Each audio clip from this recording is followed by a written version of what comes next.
Assalamualaikum warahmatullahi wabarakatuh. Apa kabar semuanya? Hari ini kita akan melanjutkan pembelajaran bahasa Indonesia kita ke subtema yang ketiga. Pada subtema yang ketiga, kita masih belajar tentang ide pokok.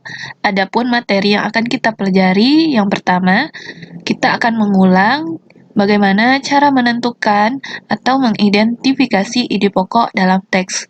Yang kedua, kita akan belajar menemukan ide pokok berdasarkan gambar. Yang ketiga, menuliskan ide pokok dari teks menggunakan diagram pohon. Yang keempat, membuat cerita pendek berdasarkan ide pokok. Mari kita masuk ke pembelajaran pertama, mengidentifikasi ide pokok. Seperti yang telah kita ketahui bahwa untuk mengidentifikasi ide pokok, kita harus mengikuti langkah-langkah. Yang pertama, kita harus membaca teksnya dulu dengan seksama. Misalnya teks berikut ini.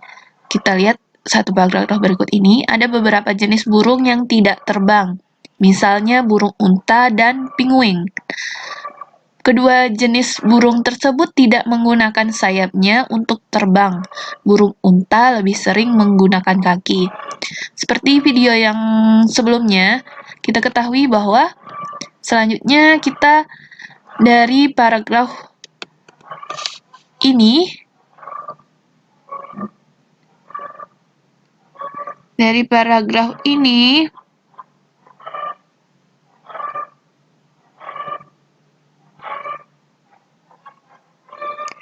paragraf yang ini, kita menentukan kalimat utamanya. Seperti kita ketahui, kalimat utamanya ada pada kalimat pertama. Ada beberapa jenis burung yang tidak terbang. Setelah kita menentukan kalimat utamanya, dari kalimat utama menuliskan ide pokok. Kita dapat menggunakan langsung kalimat dari kalimat utamanya menjadi ide pokoknya. Jadi, ide pokoknya ada beberapa jenis burung yang tidak terbang. Lalu, bagaimana kita dapat menentukan ide pokok pada gambar? Untuk menentukan ide pokok dalam gambar, sebelumnya kita juga telah mengetahui bahwa kita dapat menentukan ide pokok pada teks tertulis seperti langkah yang telah kita pelajari sebelumnya. Yang kedua, kita juga bisa menemukan ide pokok pada teks lisan. Dan yang ketiga, kita juga dapat menentukan ide pokok berdasarkan gambar. Kita perlu memperhatikan dua hal berikut ini. Yang pertama, kita perhatikan apa saja yang ada pada gambar. Yang kedua, bagaimana situasi dalam gambarnya.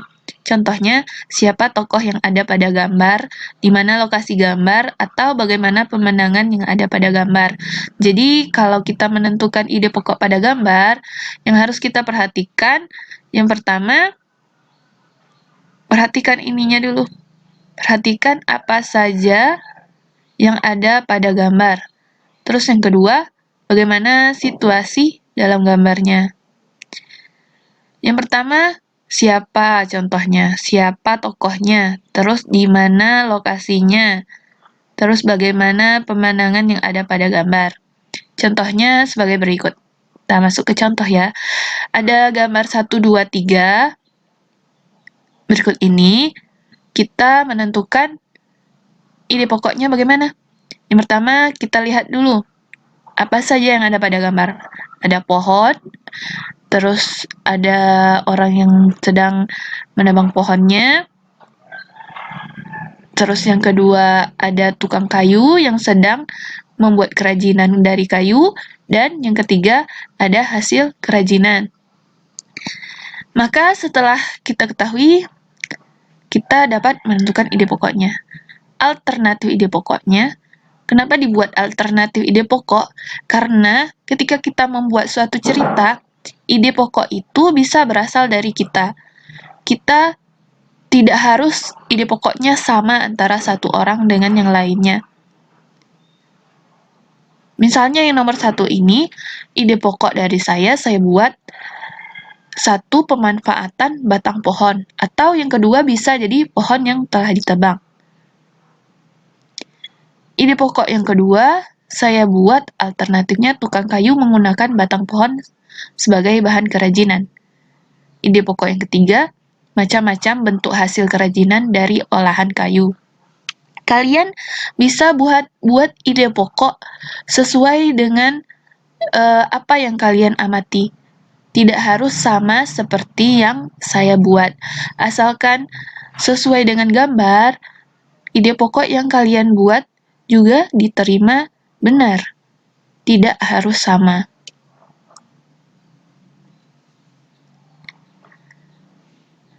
Selanjutnya kita telah ketahui bahwa dalam menulis ide pokok teks, kita dapat menggunakan yang pertama, menggunakan tabel. Seperti kalau paragrafnya ada 2 paragraf, berarti ide pokoknya ada 2.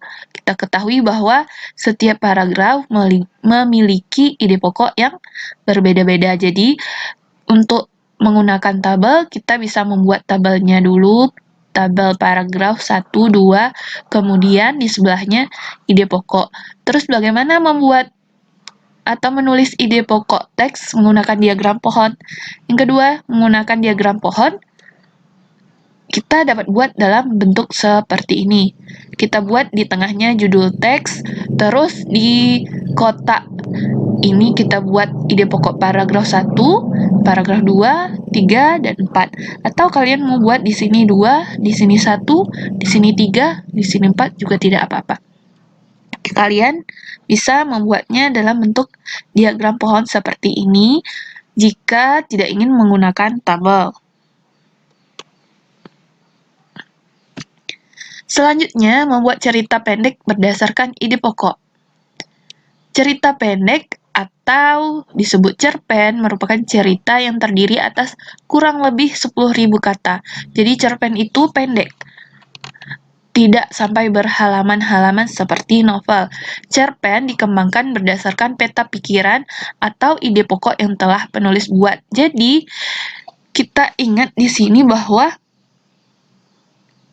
harus kita ketahui bahwa ide pokok itu dibuat oleh penulis. Kita harus ingat bahwasanya langkah-langkah untuk membuat cerita berdasarkan ide pokok sebagai berikut. Yang pertama, kita tentukan tema atau judul cerpenmu dulu. Cerpen kalian tentukan tema atau judulnya. Yang kedua, kalian tentukan ide pokok dari setiap paragraf yang akan kalian buat. Yang ketiga, kembangkan ide pokok menjadi kalimat utama dan tambahkan kalimat penjelasnya. Dan keempat, susun teks menjadi cerita yang berurutan. Agar lebih jelas, kita masuk ke contohnya. Yang pertama kita ketahui langkahnya ialah menentukan tema atau judul cerpen.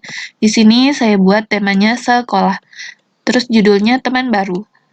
Yang kedua, kita menentukan ide pokok setiap paragraf. Jadi, yang ingin saya buat, yang paragraf 1, ide pokoknya hari pertama masuk sekolah. Yang kedua, paragraf keduanya bertemu teman baru. Yang paragraf 3-nya, ide pokoknya ada banyak hal yang bisa dilakukan di sekolah bersama teman-teman. Jadi, menentukan ide pokok ini terserah kalian. Jadi, misalnya kalian teringat mau buat cerita tentang rumah baru misalnya. Kalian ingin ceritakan apa di rumah baru itu? Misalnya, hari pertama kalian pindah ke rumah baru di paragraf 1-nya.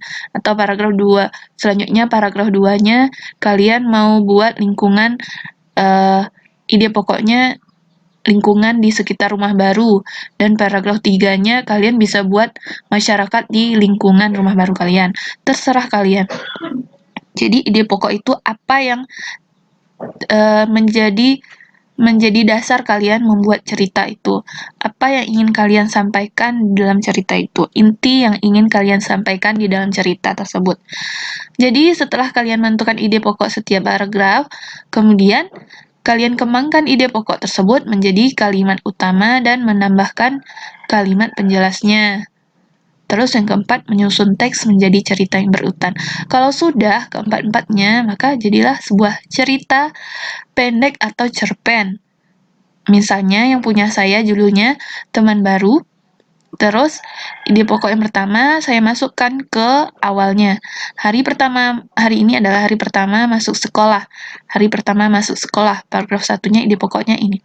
Aku sudah sangat tidak sabar untuk berangkat ke sekolah dan bertemu dengan teman-teman baru.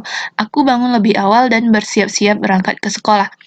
Pada paragraf kedua, bertemu teman baru, saya masukkan setiba di sekolah, aku bertemu dengan banyak teman-teman baru. Ini, bertemu teman-teman baru. Mereka semuanya terlihat ceria dan saling sapa dan berbincang. Aku pun segera bergabung dengan mereka. Andi adalah teman pertama yang aku temui hari ini. Ia sangat baik dan ceria. Dan yang ketiga, paragraf ketiga, ada banyak hal yang bisa dilakukan di sekolah bersama teman-teman baru. Bersama teman-teman. Aku dan teman-teman baruku berbincang tentang hal-hal yang kami sukai. Ketika jam istirahat, kami membagi beberapa kelompok bermain. Ada yang bermain petak umpet, ada yang bermain kejar-kejaran, ada yang bermain bola, dan ada yang tetap bermain di kelas sambil mewarnai buku gambar di kelas. Ada banyak hal yang bisa dilakukan di sekolah bersama teman-teman. Jadi, yang ini ide pokoknya di awal, ini di awal juga, dan ini di akhir. Terserah kalian mau buatnya di mana, yang penting ada kalimat utamanya, ada kalimat penjelasnya.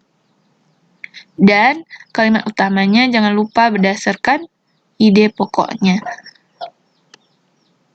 Kalau sudah jelas, kerjakan tugasnya. Kalian silahkan buat sebuah cerpen dengan tema bebas sesuai keinginanmu. Tulis dengan menggunakan tanda baca, huruf kapital, huruf kecil, dan ejaan yang benar. Jadi, kerjakan sesuai dengan langkah-langkah yang telah dicontohkan. Yang pertama, kalian buat dulu seperti contoh yang ini, kalian buat temanya, kalian maunya apa, judulnya apa, terus ide pokok paragraf satunya apa, ide pokok paragraf 2-nya apa, paragraf 3-nya apa. Terus baru kalian kembangkan menjadi sebuah cerita. Demikian dulu video ini, silahkan kalian kerjakan tugas kalian. Dan saya tutup. Assalamualaikum warahmatullahi wabarakatuh.